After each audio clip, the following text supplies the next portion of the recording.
subscribe to our YouTube channel, Joy Learning TV.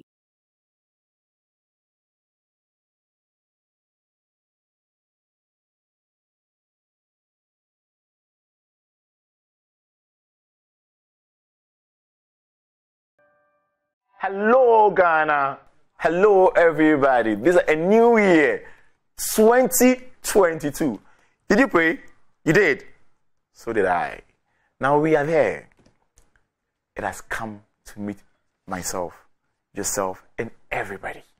We must actually enjoy it because life, I always say, is too short. All right. I'm always your science facilitator, and my name is Opoku, or B.O. Nyakon for short. Okay, today, like I always say, we are going to talk about a familiar topic in Science-Jhs-2. And I know you got glued to your set because, it will be fun, actually. It will be fun.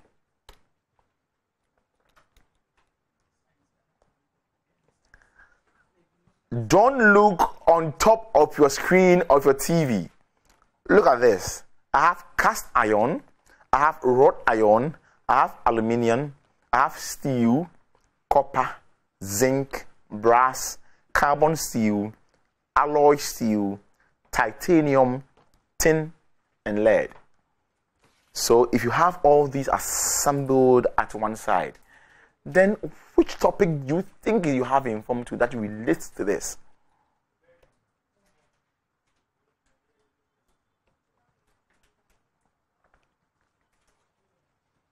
The topic is metals and non-metals. Please don't do that. Don't do that. It is good, and it will be good because I'm here for you. Now, what are we trying to achieve by the end of today? We want to explain what metals are or what the metal is. We want to list 5 examples of metals from the periodic table. We want to also explain the concept of non-metals. At least give 4 examples of elements that are non-metals from the periodic table. And then we state and explain 4 physical properties of both metals and non-metals. And then we go to the chemical properties of metals. I love that bit. I love that bit. What is a metal? A metal is any element that will form a positive ion when it loses or gives out electrons. Whenever any metal would want to be a positive ion, or what is called a cation, it must obviously give out something. It happens in reality, in science, in the earth, in wherever we find ourselves. We exist as human. It's always a barter trade. If you want this, I give you this. If you want that, I give you that. You can't go to a shop and then buy bread without money. It doesn't happen that way. Even if you buy it, you have to go and pay. So you are giving out something to take something. So before a metal can be a metal, or any element can be a metal, it must give out what is called electrons. So either 1, 2, 3, or 4 to form what is called a cation and then become a metal. So when this happens, then it means that some things must happen. Every metal or every element has a structure. The structure consists of different layers of the shells, which is the K from the inner, the L, the M, the N, up to wherever the atomic structure of that particular metal or element is. But if anybody wants to be a metal, or for stability to prevail, if you want to be stable, if you want to be dependent, then, if you want to be independent, that means rely solely on yourself, then you must give something out. What do you give out? You give out electrons in your valence shell. When I say valence shell, I'm talking about the last shell that is found when the atomic structure of any element or atom is drawn. So when you pick, for example, let's say lithium, the chemical or the atomic number for lithium, let's say, hello, little. So it's 3. So on the K shell of lithium or on the K shell of the same lithium, it will take a maximum of 2 electrons. So lithium will have 1 extra electron to give, and then that will be on its valence electron. That is the last shell on when the structure of lithium is drawn. All right.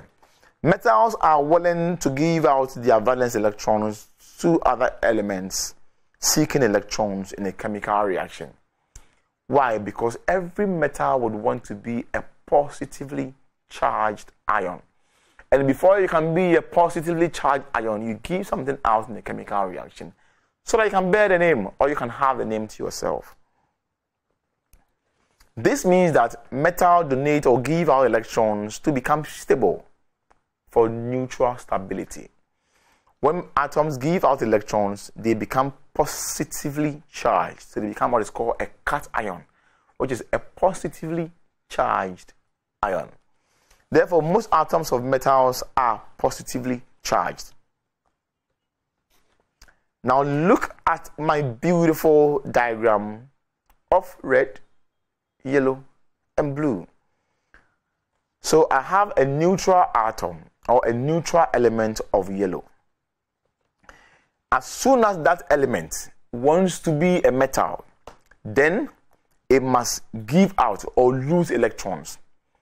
When electrons are given out or lost, then that substance or that element becomes a cation, or that ion becomes a cation because it has lost something to gain a name. So you give out electron or electrons to bear the name a cation. On the other side of the neutral atom is what we have as a blue ball. The blue ball here is rather here receiving electrons. So when the blue ball now receives electrons, it can obviously not be a cation. When you give out, you become a positively charged ion. When you receive, you become a negatively charged ion. So when you give out, you become a cation. When you receive, you become an ion, as illustrations show. Positively charged ions, as I said earlier, are called cations. Most cations are formed from metals. An example is lithium, which is found at the left side of the periodic table, that gives out electrons to be electrically neutral. So lithium will give out its valence electron, which is 1, so that it can be a cation of Li positive, written as a superscript. So look at my lithium ion and let's actually delve into that. Per my whole diagram, I have a group of elements that are shown above. I have 4 different elements on one side and another 4 group of elements on another side. I know you are thinking, which element is SR? Which element is RB? The chemical formulas and then the atomic numbers will clearly tell you that unfortunately they don't belong to your level of education. So don't worry about that, because RB is coming with 37 as atomic number. SR is coming as 38 as atomic number. Then we also have other extra 2 as SC and then Y, all having different atomic numbers. So we focus on hydrogen, lithium, sodium, potassium, beryllium, magnesium, and then calcium. The rest are not within our scope of knowledge. So when we go to senior high, we want to delve into science or do a pure science, you can do that there. So lithium has 3 electrons. So we have our protons and neutrons that are located in the nucleus of the lithium atom. So the orange color you have within the left side of my hand shows you or tells you that the protons and then the neutrons of lithium are found within the nucleus as orange. We have 2 yellow balls on a ring or on a shell. The 2 yellow balls are telling you that that is a K shell that must occupy 2 electrons, or that must have 2 electrons to be stable electrically. It just needs 2, and it's fine to be stable. So lithium will have extra electron that cannot be put on the K, but must be taken to the next one, which is called the L shell. So on the L shell, we have 1 electron, and then all gives us 3 different electrons for lithium. Per this one, because lithium would want to give out the 1. Why is that? every element would want to be a cation or an ion. But unfortunately, you can't give more than 5. You can't give more than 5 electrons. The maximum an element can give is 4. That is the maximum. To the maximum, you can't give more than that, because if you give more than that, that means that you cannot actually be who you want to be. And because lithium wants to be a cation, it must give out, because no element will be willing to give lithium the extra 7 that must be placed on the valence electron for it to be 8. It has 1 already. So on the valence electrons, it must get extra 7. Who will give you 7? Nobody. So it must give out the 1. When it gives out the 1, it now forms a lithium ion, which is called a cation. It is to be noted that hydrogen and boron are not metals, but they form a positive ion. So even though they are not metals, they always form a positive ion. So hydrogen is 1, it will also give out its 1. Then hello, little big boys. So boron is also 4, it will also give 2 out, and then also be stable. All metals whose valence electrons are between 1 and 3 are metals. So all metals whose last electrons have elements, whose last shells have electrons as being 1 to 3 are all metals. Let's go to the physique. What will tell me that this is a metal? I have to look at it, and per this, I'm looking at physical qualities or characteristics or features of a metal. 1. Every metal is a good conductor of heat and electricity. Every metal will allow heat and light to pass through them. Don't do it, but I'm telling you this. If you want to know this, the best way is that when you use a heater at home, please, if only the heater has been placed into a metallic bowl or a metallic bucket, when you touch the body of the metallic bowl or bucket, my dear, you find yourself wanting. Don't do it.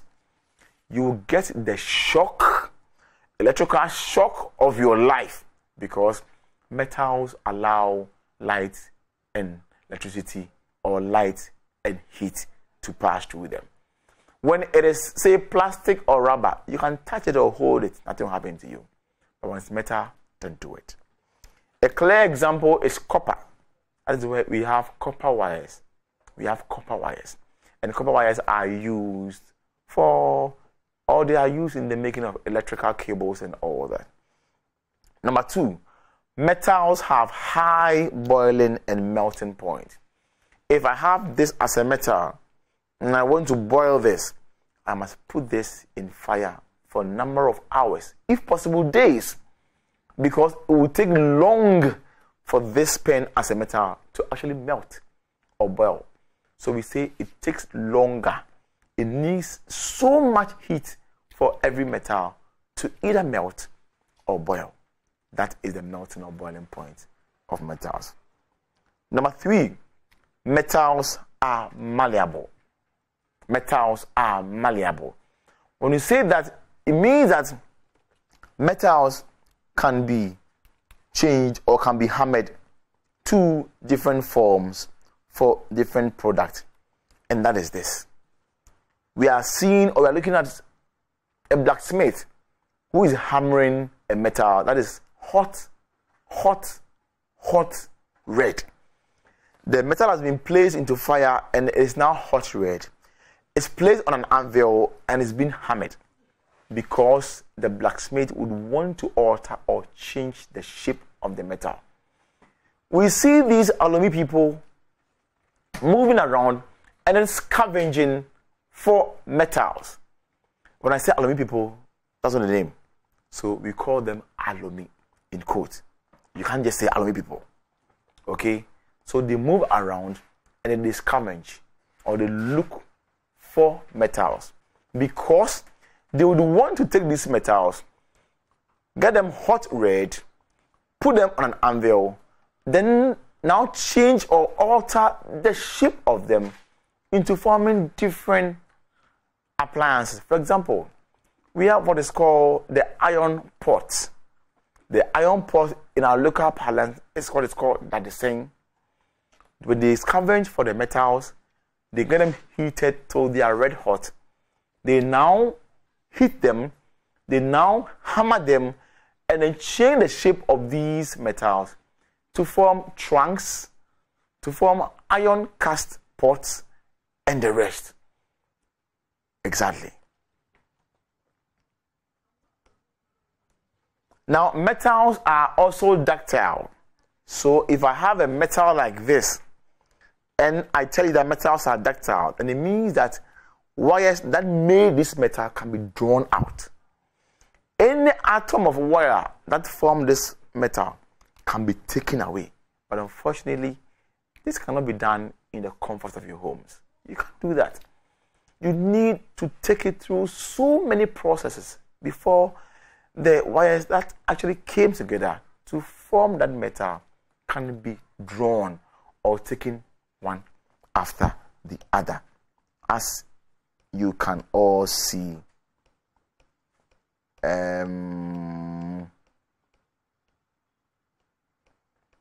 I want to show you how this is done. No, don't worry, we'll get there very soon.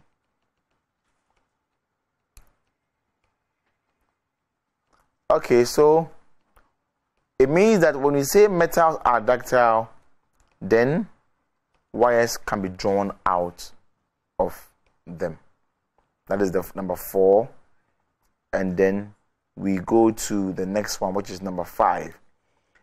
Every metal has a very high tensile strength. Metals are able to withstand breakages. You cannot just pick it. If this, I have a pen here and my pen is a metal, can I just look at the metal like iron rod and break it? No, because it is hard, very hard, to the point that it's able to actually do that by retaining what is called, or just fighting against whenever somebody wants to bend it. So it has that tensile strength. So if you're not so strong enough, you can't even bend an iron rod because it's very strong. And due to its property, they are able to also last longer. They keep longer than other things. Every metal has or is lustrous. When I say it is lustrous, it means that every new metal has a very nice, shiny surface. How would you feel when a new building is roofed with aluminum roofing sheet? Not the colored ones, the normal ones that we have, the silvery ones. When the sun is scorching hard, can you sit cross your leg and then watch the sun reflect onto your eyes from the roofing sheet?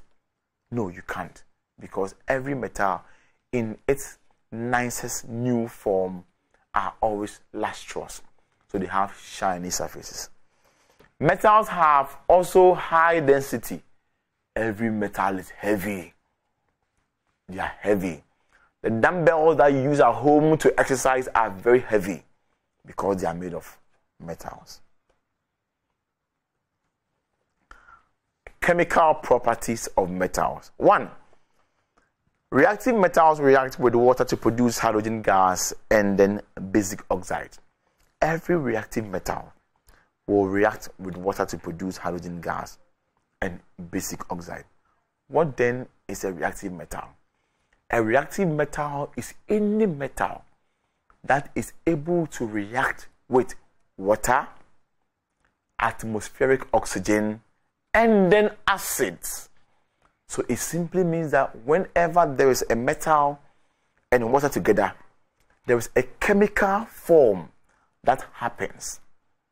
A chemical form can be in the form of what is called corrosion or rusting.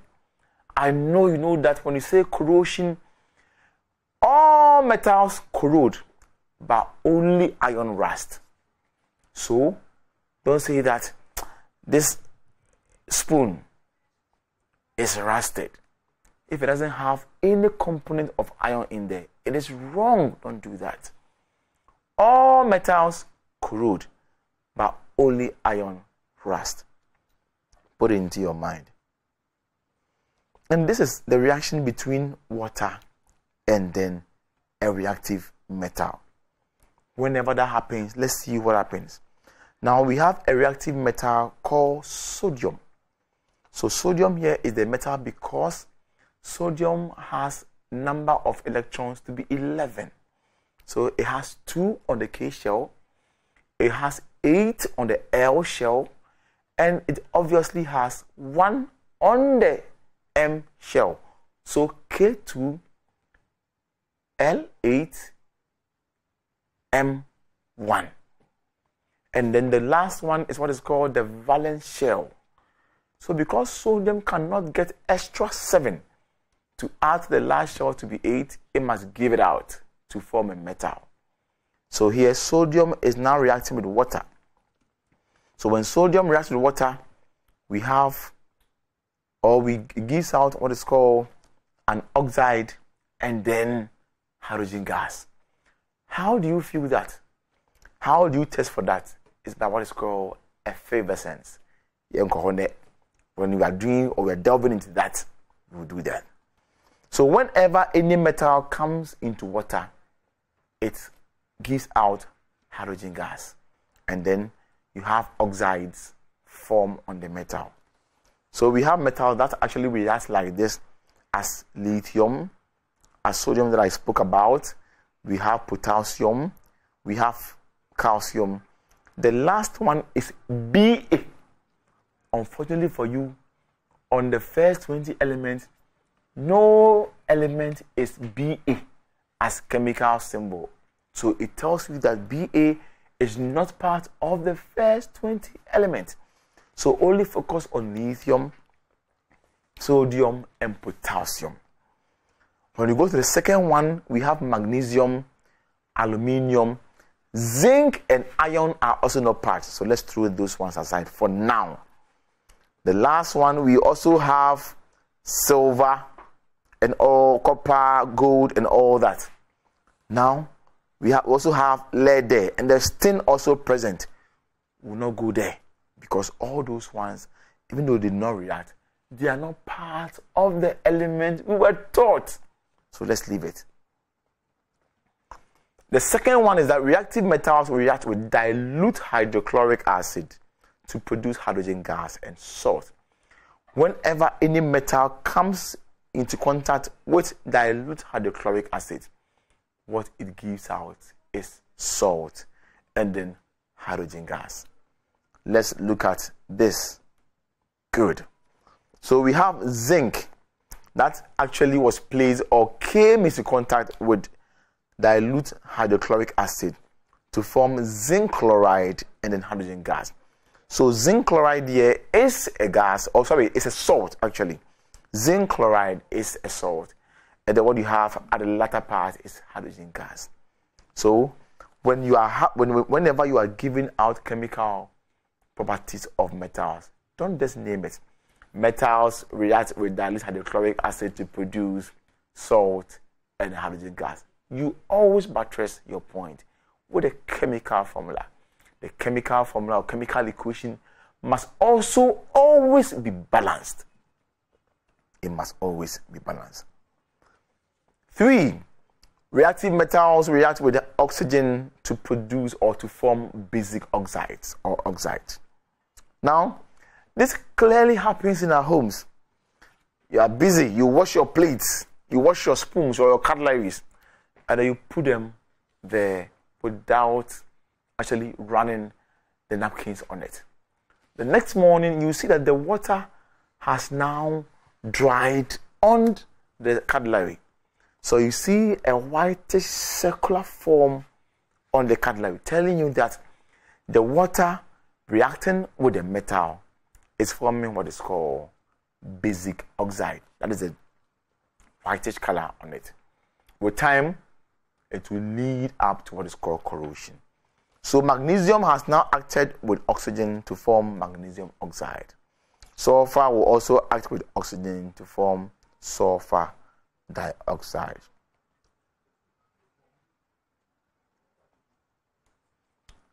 We have another one of the same topic or the same number 3, whereby a reaction of metal with oxygen would also give out basic oxide. So the metal and the oxide will give out metal oxide. So if you have potassium as a metal and the potassium comes into contact with oxygen, it will form what? Did you get it right? Did you say potassium oxide? Yes, you are right. It is potassium oxide. Every metal, when it comes or reacts with any oxygen, produces a metal oxide. You are right. Let's go to reactivity of metals. Like I explained earlier, let's still run through it. This is the rate at which metals react chemically with atmospheric oxygen, water, and acids. Reactivity of metals vary from metal to metal. For example, metals such as lithium, potassium, sodium, they react rapidly with water because all these belong to a particular group. Look at lithium, valence electron of 1. Potassium, valence electron of 1. Sodium, the same thing.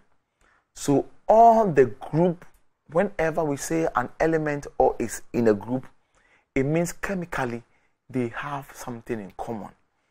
So when they belong to the same group, they react same to a particular substance when they are put together.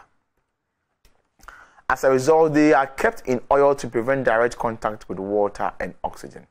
So to keep potassium, sodium, and lithium from any reaction, you keep them in oil to prevent the chemical reaction that exists between them with water and oxygen. Metals such as iron, on the other hand, react slowly with water and oxygen because they also belong to a different group, unlike the group of lithium, potassium, and then sodium.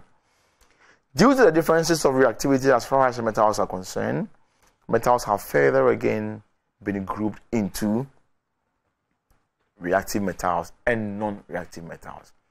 Reactive metals are metals that show signs on them when they react or come into contact with atmospheric oxygen, acid, and water. So they always react, they give something out. The reaction on the metal can be slow, fast, or instant, depending on the type of metal or the reactivity rate of the metal. On the periodic table, the rate of reactivity increases as one moves down the groups. So if I have lithium and I'm moving from lithium to the next one is sodium, then the reactivity of lithium and sodium, even though they will react the same thing, they will not be the same because sodium, which is higher on the group, will now increase in reactivity as compared to lithium. And the same way, when you go further, potassium will also react differently when with sodium, even though they have the same valence electrons. But as you go down, they increase in the rate of reactivity. An example is when you look into the group 1. So in the group 1, the metals are, we have alkali metals, we have alkaline metals, inert gases and all that. Metals, metalloids, non-metals and all that. They all do things differently. But the rate of reactivity decreases as one moves up. So as you move up from potassium to sodium, it decreases. As you move down, it increases. That is that. Beryllium and magnesium, even though are metals, they show slower rate of reactivity. What is a non-reactive metals? They are metals which do not show any visible sign of reactivity when exposed to atmospheric oxygen, water, and acid. So when you put them in place or when they react with any water, acid, and oxygen, they don't show anything because they are non-reactive metals. Examples include zinc, gold, copper, among others. Remember, I gave you examples that are not on the first 20 elements. So we can have one, hydrogen, which is a non-reactive metal. We can have helium, is also not one. We can have oxygen. We can have fluorine, and then the likes. Now, all these are non-reactive metals, or all these are they don't react with anything. Unfortunately, all that I gave you are actually non-metals. They are all non-metals, and then we are talking about non-metals. What are the physical properties of non-metals? When you look at one, if metals are hard, if metals have high boiling and then melting point, if metals have high densities, if metals are lustrous, they are malleable, or they are ductile. What about non-metals? They are brittle, they are soft. Non-metals are brittle. Non-metals have low melting and boiling point. They are also poor conductors of heat and electricity. They are always not so hard. They are also not malleable. You cannot change or convert one form of a non-metal to a different form. Just as you would change a metal from, say, a trunk to a cast iron pot. No matter, you can't do it. How do you even put it into fire to get heated and then anvil it or probably just hammer it? You can't, so you can't do that. Preference. Why is it that most of the jewelry that we wear or that we put on are coming from non-reactive metals like gold, the copper, the titanium, and the rest? This is because non-reactive metals do not show any visible reaction when they come into contact with air, water, and then oxygen. So I have air, water, and acid. So air, water, and acid are these components in which metals will always react. But if it's a non-reactive metal, then it will not. Gold doesn't react. And then when you buy a nice gold necklace or a bracelet and then you put it on, and unfortunately for you, you are wet. Let's say you sweat so much, or you were bitten by a rain after going for a church service or wedding or a party somewhere, or somebody walked behind you in front of you and mistakenly poured a drink on you. Then it means that you see that the gold will start to just change color. That one is copper because it is not a pure copper. It's just a shiny copper on it. But the main one is not copper. The element itself is not copper. They can have copper, just as we have gold powder, copper powder on it. And you might think that it's nice. With time, it will just go away. Hence, because they are metals and then they always keep their metallic property and luster, that is lustrous, they are always preferred over using other ones. Look at this beautiful jewelry. What? When I took the picture, I was like, wow, this is very, very impressive. And I like it because look at how the golden color is actually protruding itself. It's showing. If you wear this and probably you are at a party or a wedding or a conference, oh my God, you will look good. It's just nice. So all these ones are non-reactive metals because when it comes with water, with any reaction between water, acid, or oxygen, there wouldn't be any problem. Non-metals are elements that accept non-metals, on the other hand, accept electrons in a chemical reaction to be electrically stable. It can also be defined as a group of elements that form negative ions by gaining electrons. For example, non-metal like oxygen. Oxygen is a non-metal. So, hello, little big boys can now operate. So, it's the 8th element on the first 20 periodic table. So, the first one will take 2, that is the first shell. The next one will also take 8. Now, now 8. Now, how can they give you 10? So, it will give 2, and the next one to have on the valence electrons will be 6. So, it must add extra 2.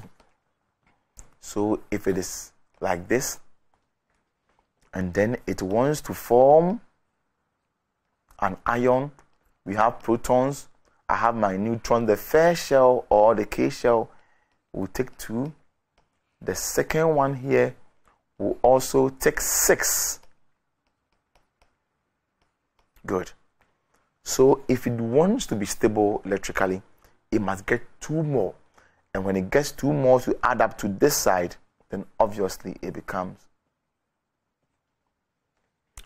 O2 minus, meaning it has received 2 extra electrons to it for it to be stable. It has received 2 more to it for it to be stable. Okay. Therefore, most atoms of non-metals are anions. So most non-metals are not positively, but rather negatively charged ions. Examples include sulfur, helium, nitrogen.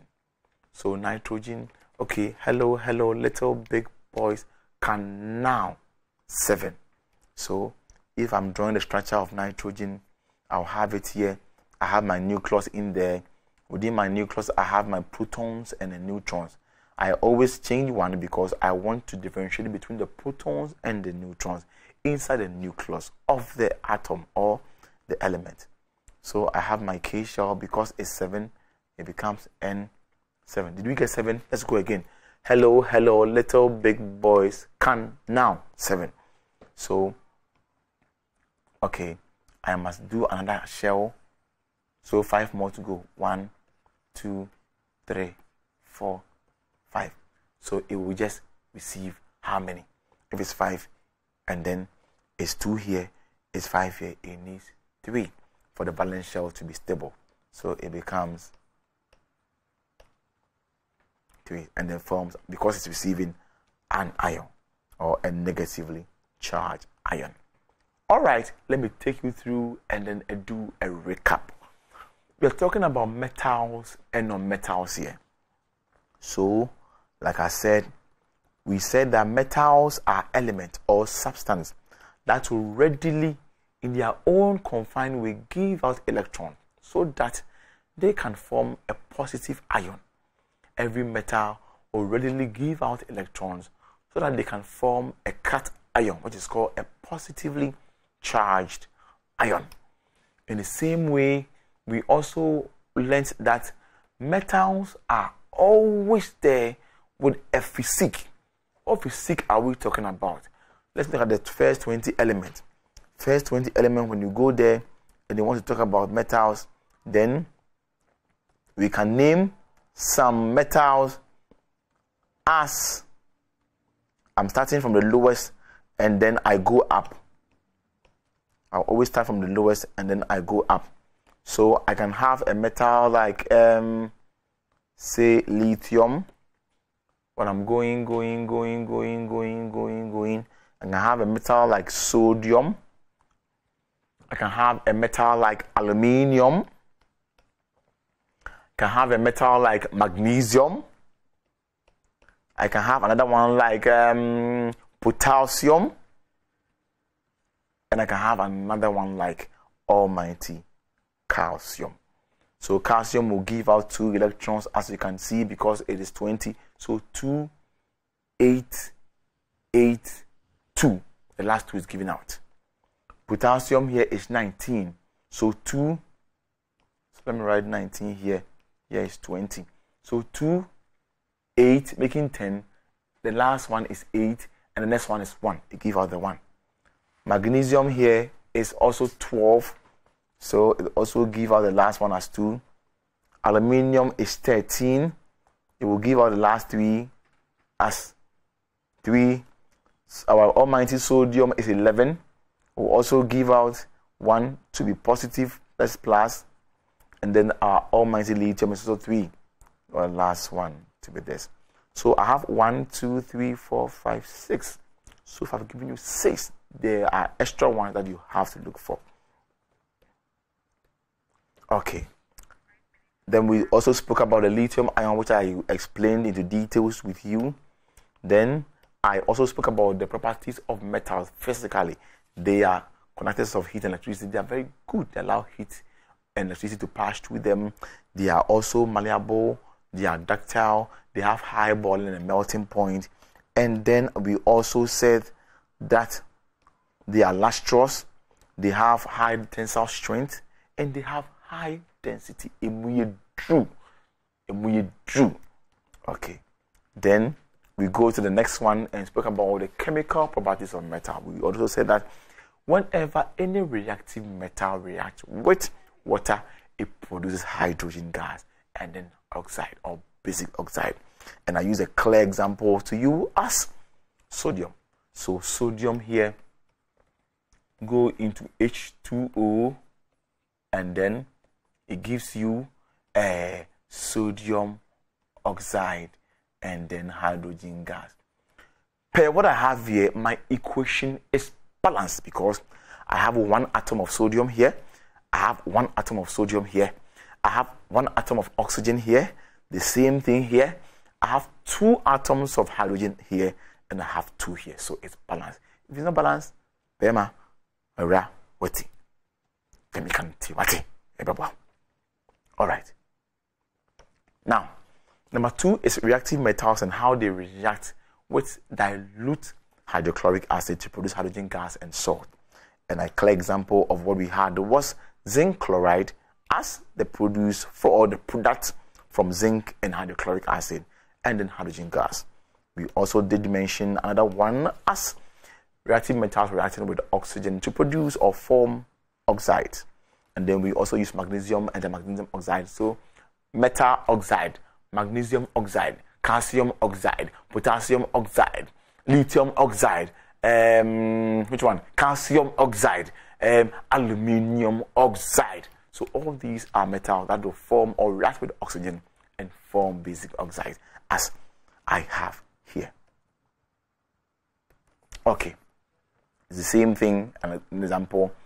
Reactivity of metals shows the rate at which metals react with water, acid, and then atmospheric oxygen. That one too has been dealt with. And then we also spoke about the reasons why jewelries, my necklace, I'm not wearing some actually, my bracelet, and also fancy anklets, earrings, and all that, why they are used or they prefer non-reactive metals to reactive metals, because when it's non-reactive, in so buo, in so shegusu, it be fine. But when it's reactive, it will just change color. That's why some people go buy some copper chains and copper bracelets, and then before they realize, and then ask papa, and yeah, papa, my dear, to papa, did the thing to papa. Then we also spoke about the properties of non-metals that you know already. I can't go or come without giving you an assignment for you. Differentiate between metals and non-metals, that is one, and give 4 examples each. Next week, when I come, that's the first thing we'll do. Number 2, state 4 physical properties of metals.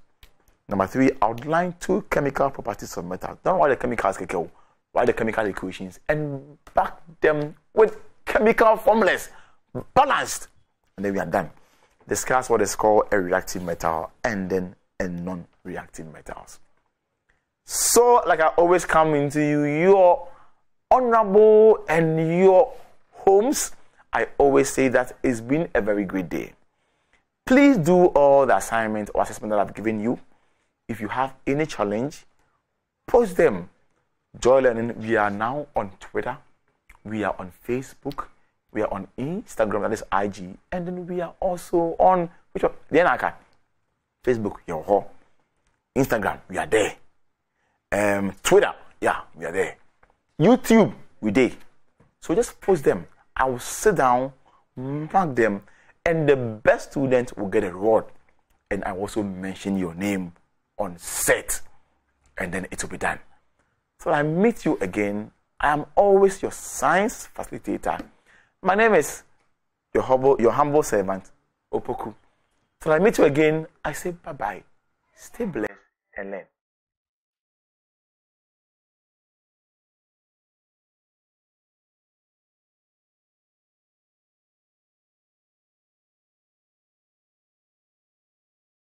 Subscribe to our YouTube channel, Joy Learning TV.